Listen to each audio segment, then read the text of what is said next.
The Central European city of Prague is the capital of the Czech Republic.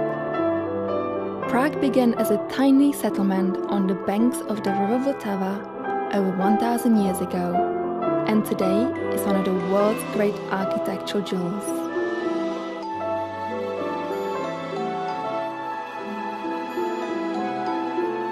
Like a city from a children's storybook, Prague conjures up images of romantic fairy tales, and when the clouds roll in, dark Gothic folk stories.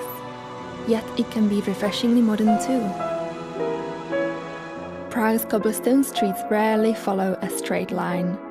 The city is a labyrinth where even locals get happily lost. This was a place designed for horse and cart and walking, so pack some comfortable shoes. An easy way to discover Prague is to follow the royal route. This historic coronation path begins at the Powder Tower, one of the original gateways to Prague's old town. A few blocks away is Old Town Square, a plaza surrounded by former palaces. Enjoy some traditional street food like trdelník. Then gather with travelers from all over the world under the astronomical clock. Across the square is Teen Church, whose turrets and spires are said to be the inspiration for some of Walt Disney's famous castles. Leave the royal route for a while and explore the old town. Wander in any direction to discover cozy sidewalk cafes, galleries showcasing Prague's modern artists, and historic treasures like the ancient Jewish quarter.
Rome rises from the Lazio region in the central west of Italy.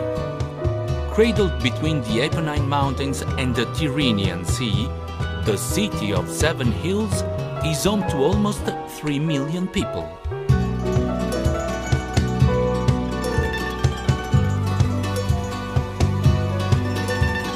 According to legend, Rome was founded by twin brothers Romulus and Remus 700 years before the birth of Jesus Christ. And it was here, on Palatine Hill, that the foundations for the city were laid. A city that will soon become Caput Mundi, the capital of the world.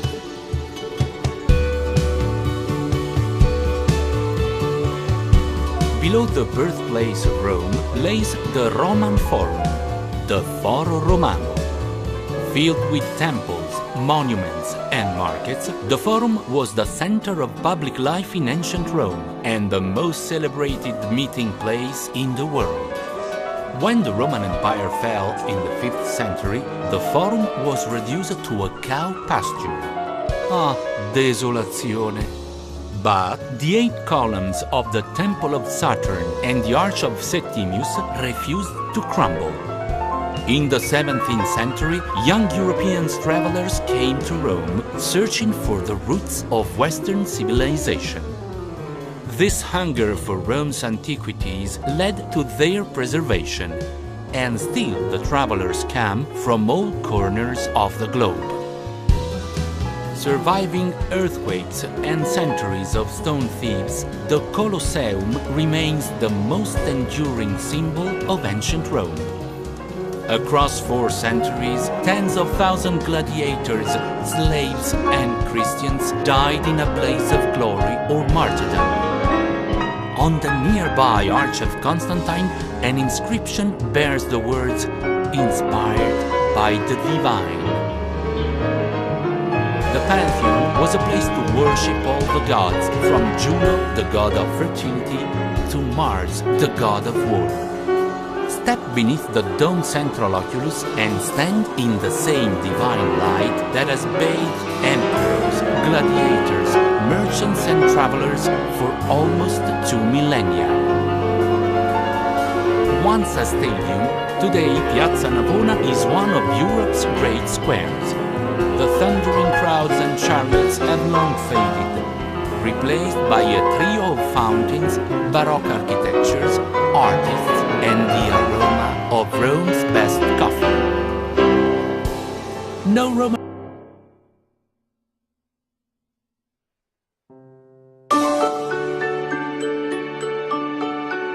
Vienna is the capital of Austria in Central Europe. It is an ancient fortress city that lies nestled on the eastern fringe of the Alps, on the banks of the Danube River.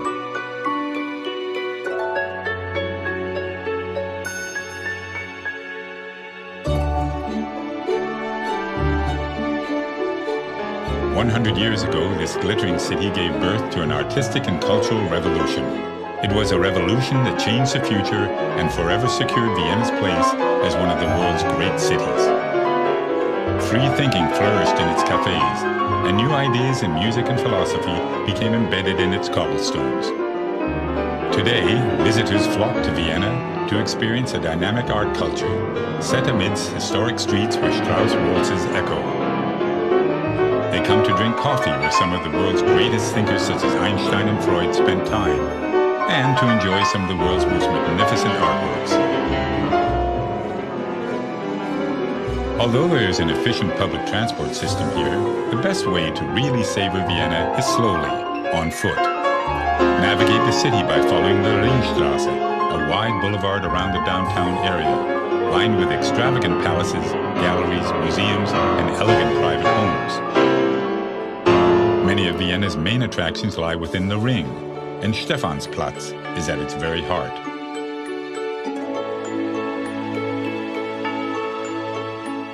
Order a strong coffee with cream in one of the coffee houses here. Cafes are the very essence of Viennese culture and have been described as places where time and space are consumed, but only coffee is found on the bill. For generations, famous works have been written at these marble tables, and the meaning of life debated. Visit the Demel Bakery, the original confectioners to the Austrian royal family. Order a Sachertorte, a traditional chocolate cake, and relax with an international newspaper. Viennese attention to detail is not just restricted to its master cake makers. Enjoy the visual feast of the elaborate interiors and the mosaic roof tiles of St. Stephen's Cathedral before heading up to its Gothic steeple to enjoy the view out over the city. Vienna was home to many of the world's greatest composers, such as Beethoven and Strauss, and is known by many as the city